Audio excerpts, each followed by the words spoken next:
ಬದಲಾವಣೆಗೆ ಒಂದು starting point ಅಂತ ಹೇಳ್ತಾರಲ್ಲ, ಸ್ಟಾರ್ಟಿಂಗ್ ಪಾಯಿಂಟ್ ಅನ್ನೋದನ್ನ ಇಲ್ಲಿ ಮೆನ್ಷನ್ ಮಾಡ್ತಾ ಹೋಗಿದ್ದಾರೆ. ಏಪ್ರಿಲ್ 10th ಇಂದ 8th ಮೇ ತನಕ ಮೇಜರ್ ಆಗಿ ಶುರುವಾಗುತ್ತೆ ಅಂತ ಹೇಳ್ತಾ ಇರೋದು. ಇಲ್ಲಿ ಎಂಡ್ ಆಗ್ಬಿಡುತ್ತೆ ಅಲ್ಲ, ಶುರುವಾಗುತ್ತೆ.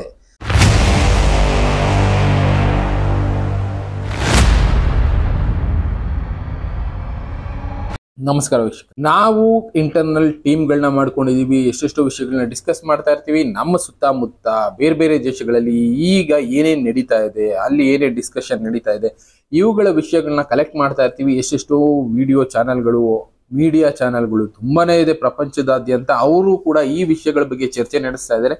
ಆ ವಿಷಯಗಳನ್ನ ನಾವು ಚರ್ಚೆ ಮಾಡಿ ನಿಮಗೆ ತಿಳಿಸೋ ಕೆಲಸ ಇವತ್ತಿಂದ ಮಾಡ್ತಾ ಇದ್ದೀನಿ. ಅದರಲ್ಲಿ ಮೇಜರ್ ಆಗಿ ಈ ವಿಡಿಯೋ ಒಂದು ಸಲ ನೋಡಿ, ಇನ್ನ ಕೆಲವು ದಿನಗಳಲ್ಲಿ ಒಂದು ನಕ್ಷತ್ರ ಸ್ಫೋಟ ಆಗುತ್ತೆ ಅಂತಾನೆ ಹೇಳ್ತಾ ಇರೋದು. ಡಿಸೆಂಬರ್ಗೆ ಆಗ್ಬೇಕಾಯ್ತು, ನಕ್ಷತ್ರವನ್ನು ಕಾಣಿಸ್ಕೋಬೇಕಾಯ್ತು ಅಂತ ಕಾಲಜ್ಞಾನಗಳಲ್ಲಿ ನಾವು ಮಾತಾಡ್ತಾ ಇದ್ವಿ. ಅದಕ್ಕೆ ಸಾಕ್ಷಿ ಅನ್ನೋ ಹಾಗೆ ಇನ್ನ ಕೆಲವು ದಿನಗಳಲ್ಲಿ, ತಿಂಗಳುಗಳಲ್ಲಿ ಇದಾಗ್ಬೋದು. ಅಂದ್ರೆ ಕ್ಯಾಲೆಂಡರ್ಗಳಲ್ಲಿ ವೇರಿಯೇಷನ್ ಅನ್ನೋದು ಇತ್ತು ಅನ್ನೋದಕ್ಕೆ ಇದೊಂದು ಸಾಕ್ಷಿ ಅಂತ ಅನ್ಸುತ್ತಷ್ಟೇ. ಈ ವಿಡಿಯೋ ಒಂದ್ಸಲ ನೋಡಿ. In a few months, all the people present on the earth will see a star explosion with naked eyes. You just have to look at a special place below the northern crown pattern where a big explosion is going to happen this year. In fact, scientists have found out that in this star system, a dead white dwarf is revolving so close to its nearest old red giant that it is pulling its outer layers with its gravity.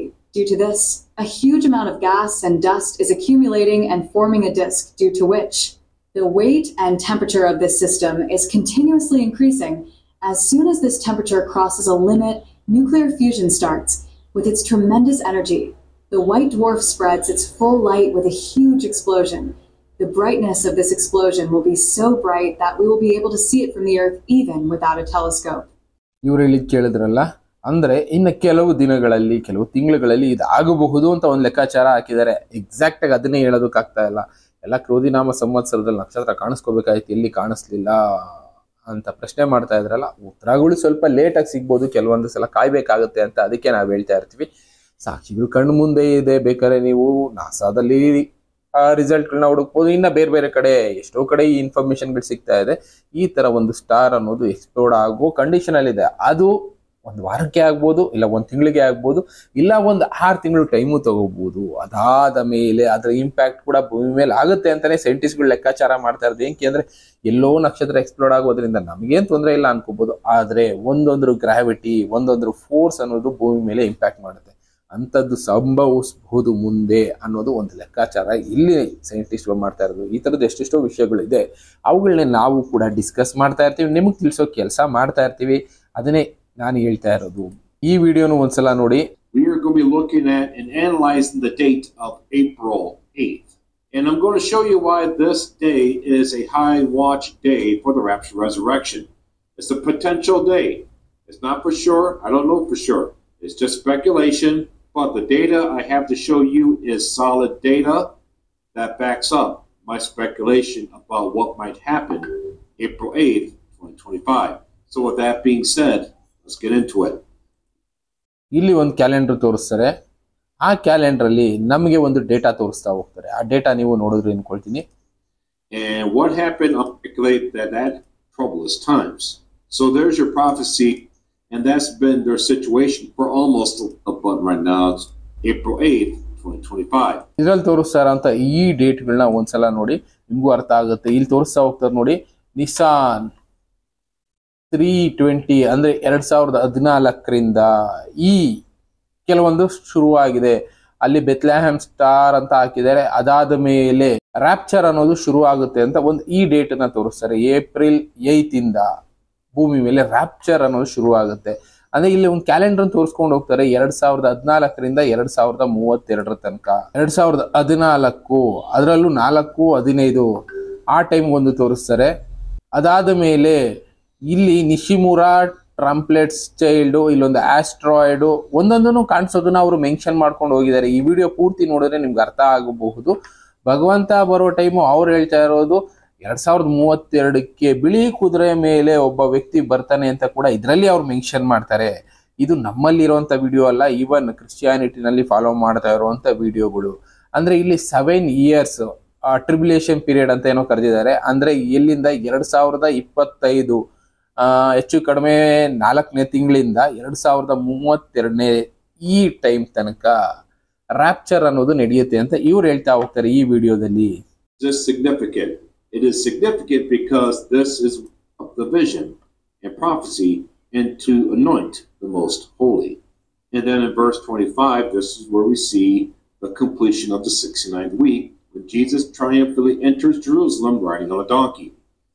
Know therefore and understand that from the going forth of the commandment to restore and to the entry into it's a timeout period until the fulfillment of the final week of Daniel. He pauses their timeline right at the end of the 69th week, and basically he says, hey, Israel, your timeline is in a timeout period right now. It's not moving forward no more.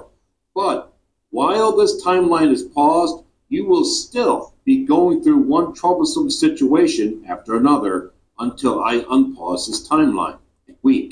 Now, all of his believers sense to me. I mean, after all, Ecclesiastes 1:9 says, the thing promised land.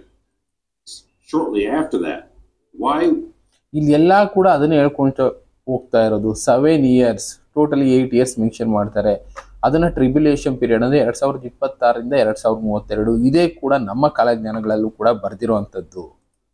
Which will equal 8 years. And what does the number 8 mean? It means new beginnings. And what are we about to experience here? A new beginning for the go on and on and on without no end, the way it is written, just like our eternal glorified body. ಈ video ಪೂರ್ತಿ ನೋಡಿದಾಗ ನಿಮ್ಗೆ idea ಬರುತ್ತೆ ಏನ್ ಹೇಳ್ತಾ ಇದಾರೆ, ಏನ್ ತಿಳಿಸ್ತಾ ಇದಾರೆ ಅಂತ. ಓವರ್ ಆಲ್ ಆಗಿ ಇವ್ರು ಕರೀತಾ ಇರುವಂತ ಪೀರಿಯಡ್ 2026ರಿಂದ 2032 ಏನಿದೆ, ಈ ಪೀರಿಯಡ್ ಅಲ್ಲಿ ಕ್ರೂಷಿಯಲ್ ಮೊಮೆಂಟ್ಸ್ ಕಾಣಿಸುತ್ತೆ. ಆಕಾಶದಿಂದ ಕಲ್ಲುಗಳೆಲ್ಲ ಬೀಳೋದಕ್ಕೆ ಶುರುವಾಗುತ್ತೆ ಅಂತ ಹೇಳಿದಾರೆ. ಕಲ್ಲುಗಳು ಅಂದ್ರೆ ಇವರ ಲೆಕ್ಕಾಚಾರ ಪ್ರಕಾರ ಆಸ್ಟ್ರಾಯ್ಡ್ಸ್ ಇರಬಹುದು. ಆಸ್ಟ್ರಾಯ್ಡ್ಗಳು ಕಾಣಿಸ್ಕೊಳ್ಳುತ್ತೆ ಅಂದಿದ್ರು, ಹೌದು 2023ರಲ್ಲಿ ಆಸ್ಟ್ರಾಯ್ಡ್ ಕಾಣಿಸ್ಕೊಳ್ತು. ಇನ್ನು ಅದಾದ್ಮೇಲೆ ಸೂರ್ಯನಿಂದ ಆಪತ್ತುಗಳು ನಡೆಯುವಂಥದ್ದು. ಇಲ್ಲಿ ಒಂದೊಂದು ಎಕ್ಲಿಪ್ಸ್ ತೋರಿಸ್ಕೊಂಡು ಹೋಗಿದ್ದಾರೆ. ಈ ಎಕ್ಲಿಪ್ಸ್ ಅನ್ನೋದು ತುಂಬಾ ಇಂಪಾರ್ಟೆಂಟ್ ಆಗುತ್ತೆ. ಆ ಟೈಮ್ ನಲ್ಲಿ ತುಂಬಾ ಮೇಜರ್ ಆಗಿ ಭೂಮಿ ಮೇಲೆ ಬದಲಾವಣೆ ಆಗ್ತಾ ಹೋಗುತ್ತೆ. ಅದರಲ್ಲಿ 927 ಸ್ಟಾರ್ ಆಫ್ ಜಾಕೋಬ್ ಅಂತ ಕರೆದಿದ್ದಾರೆ. ಅಂದ್ರೆ ಅಕ್ಟೋಬರ್ ತಿಂಗಳಲ್ಲಿ ಆಗೋದ್ರ ಬಗ್ಗೆ ಕೆಲವಷ್ಟು ವಿಷಯಗಳನ್ನ ತಿಳಿಸಿದ್ದಾರೆ.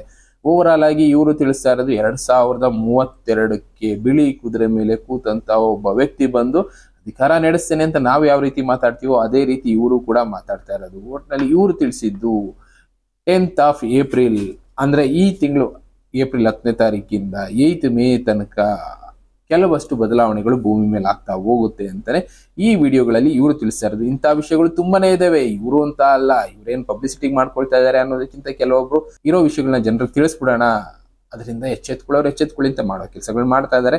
ನಂಬೋರ್ ನಂಬಿ ಬಿಡೋರ್ ಬಿಡಿ ಅಂತ ಅದಕ್ಕೆ ನಾವು ಹೇಳ್ತಾ ಇರ್ತೀವಿ. ಎಲ್ಲರೂ ಈ ವಿಷಯಗಳನ್ನ ನಂಬಲೇಬೇಕು ಅಂತ ಇಲ್ಲ. ಯುದ್ಧದ ಪರಿಣಾಮ ಜಾಸ್ತಿ ಆಗ್ಬೋದು, ಬದಲಾವಣೆಗಳು ಇನ್ನೂ ಜಾಸ್ತಿ ಆಗ್ಬೋದು, ಪ್ರಕೃತಿನಲ್ಲಿ ಭೀಕರತೆ ಅನ್ನೋದು ಹೆಚ್ಚಾಗ್ಬೋದು. ಇದೆಲ್ಲ ಕೂಡ ಭೂಮಿ ಮೇಲೆ ಆಗುವಂತ ಚಾನ್ಸಸ್ ಈ ಟೈಮ್ ನಲ್ಲಿ ನಡೆಯುತ್ತೆ ಅಂತಾನೆ ಇವರು ಹೇಳ್ತಾ ಇರೋದು.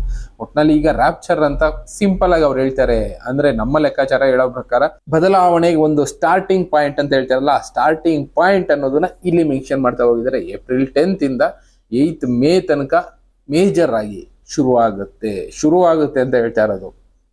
ಇಲ್ಲಿ ಎಂಡ್ ಆಗ್ಬಿಡುತ್ತೆ ಅಲ್ಲ, ಶುರುವಾಗಿದ್ದು ಅವ್ರು ಹೇಳಿದ್ದು ಎಂಡ್ ಆಗೋದು ಇಲ್ಲಿ 2032-33 ಆ ಟೈಮ್ಗೆ ಎಂಡಿಂಗ್ ಅಂತಾನೆ ಕೊಡ್ತಾ ಇರೋದು. ಇವರು ಅಂತ ಅಲ್ಲ, ಎಲ್ಲರೂ ಕೊಡ್ತಾ ಇರೋದು ಅದೇ. 7 years ಟ್ರಿಬ್ಯುಲೇಷನ್ ಪೀರಿಯಡ್ ಅಂತ ಕರೆದಿರೋದು ನೋಡಿ. ಅಲ್ಲಿ ರೆಡ್ ಕಲರ್ ಝೋನ್ ಅಲ್ಲಿ ಅದಕ್ಕೆ ತೋರಿಸ್ತಾ ಇದ್ದಾರೆ. ಇಟ್ ವಿಲ್ ಬಿ ಸ್ವಲ್ಪ ಡಿಫಿಕಲ್ಟೀಸ್ ಅನ್ನೋ ತುಂಬಾ ಜನ ಕಾಡುತ್ತೆ. ಬದುಕೋದಕ್ಕೆ ಆಸರೆಗಳನ್ನು ಕಡಿಮೆ ಆಗ್ತಾ ಹೋಗುತ್ತೆ. ಅಂತ ಪರಿಸ್ಥಿತಿಗಳು ಮುಂದೆ 7 ವರ್ಷದಲ್ಲಿ ಬರುತ್ತೆ ಅಂತಾನೆ ಇವರು ತಿಳಿಸ್ತಾ ಇರೋದು. ಈ ತರದ ಎಷ್ಟೆಷ್ಟು ವಿಷಯಗಳು ಡಿಸ್ಕಷನ್ ನಡೀತಾನೆ ಇದೆ. ನಿಮಗೆ ತಿಳಿಸೋ ಕೆಲಸ ನಾವು ಮಾಡ್ತಾ ಇರ್ತೀವಿ. ನಂಬೋದು ಬಿಡೋರು ಬಿಡ್ಬೋದು.